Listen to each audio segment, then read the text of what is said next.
Hey, everybody. It is 2021, and I just wanted to say hello to you. We're going to call this Season 3, Episode 1, and I just want to talk a little bit, in a sense, indirectly about why we do this. And the write-up I put to describe it was, it's not them. Basically, why do we give away our peace and joy and inner strength so cheaply to people and circumstances? So let's get into it. As a man or woman thinks, Proverbs 23:7, as a man or woman thinks in your heart, so is he or she. As you think, so you are. As you think, so you are. Now, again, there's lots of other scriptures I can use, but let's just use that to play with this thought. The way you think determines the way you are. The state of your thinking, the tone of your thinking, the direction of your thinking determines the tone of your life, your emotions, your decisions, your reactions. The direction of your thinking determines the direction of your life. Are you driven by fear, so you're more concerned with moving away from things or toward things? So as a man or a woman thinks, so is he or she. Interestingly, I don't think I've ever done it before, and I'm a big guy about words. I love studying words.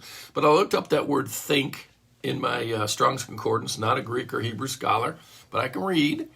And interestingly, it's derived from the concept of a gatekeeper. So what it's saying is this: as a man or woman thinks, the way or while a man or woman's thinking, that's determining who you are, what you feel, how you react, how you're engaging and experiencing life. Do I believe that, what was it, the book, The Secret, that you can think reality into existence? No. But I do believe your thinking determines how you experience reality, and because your thinking affects the way you feel, it affects the way you act. And you've heard me talk about BTFA. What you believe drives what you think drives how you feel drives how you act, and collectively, that determines the results in life that you get within reason. There's some things we can't control, but be honest with you, for most of us, it's a very small part of our life. What I'm really trying to say is this: let's figure out the part we can do something about.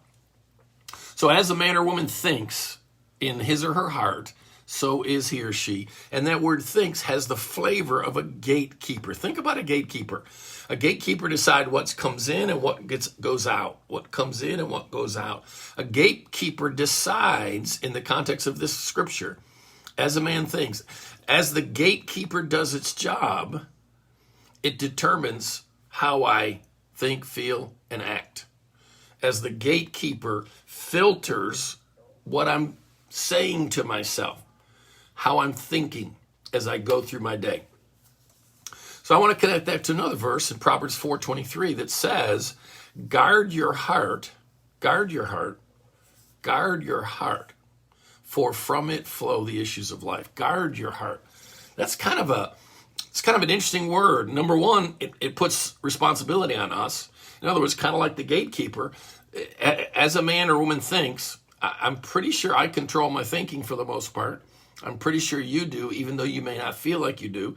It's part of why I'm telling you this. You really do have more managerial authority and power over your thinking than you think you do. So this says, guard your heart, for from it flow, Proverbs 4:23. The other one was Proverbs 23:7, in case I didn't say. But guard your heart, for from it flow the issues of life. Guard your heart. Again, it's got that flavor of a gatekeeper. Guard what's going on inside of you. Oversee it. Examine it. Question it. Poke it and prod it. Why am I saying all this? Because here's the deal, guys. Well, let me just share this with you. Years ago, I read a book called Authentic Happiness, I think was the name of the book. and by a guy named Martin Seligman, who's considered to be the father of what you call positive psychology. I don't know his spiritual story. The book would not be a Christian book per se in the sense of referring to scripture and that sort of thing, but it had some really solid stuff in it. And one of the things it had in it was a study they'd done, and they'd studied authentic happiness. But an important word, they studied enduring authentic happiness. In other words, what they studied was when you have spikes of joy or a level of joy, peace, engagement with life that you would call positive, enduring authentic happiness. In other words, a person who's able to kind of stay there. Now, that doesn't mean life's not going to hit you and you're going to have downward spikes, but here's the point. Enduring authentic happiness is about not the spikes of joy or sadness, but the trajectory, the flow, the general level that you live at. So they did a study, and here's what they're trying to figure out. What are the factors that affect yours and my enduring authentic happiness? And by authentic happiness, I think they were trying to avoid the word joy. And they meant it the same way we would say that happiness is external, joy is internal. Well, they kind of meant it that way. Authentic happiness is from the inside out.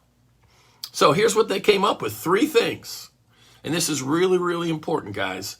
As you think, so you are.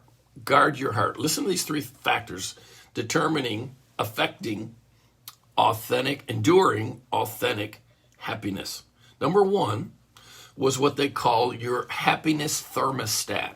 You know what a thermostat is, right? It's on the wall, you set it to a temperature, and then when the temperature shifts, it moves the temperature back to what you set it at. You know, in the summer, I think we set our cool at 76. I don't know, I think so. And if it gets to 78 or 9, guess what? The air conditioner comes on, pulls it down. In the winter, we set our heat at 68, I think. If it goes below that, the heater comes on. Now, what does that mean? It doesn't just monitor the temperature, it regulates it. It brings you back to that.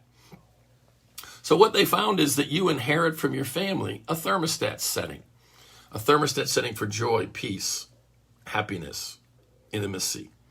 And what you do is you unconsciously work to maintain that level. Guess what? They're different for different people. So guess how much percentage they attributed to your thermostat? 50%. Life circumstances, they attributed, guess what? Life circumstances, 10%. 10%.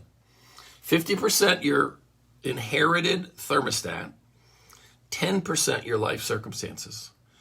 Third factor, factors under your control that you can change. And you know what's the number 1 factor? How you think. How you think. So what just happened? Thermostat setting, 50%. You didn't get to choose it, but you can maximize it. You can live in the higher range of whatever range you got. Number 2, life circumstances. Can't control them.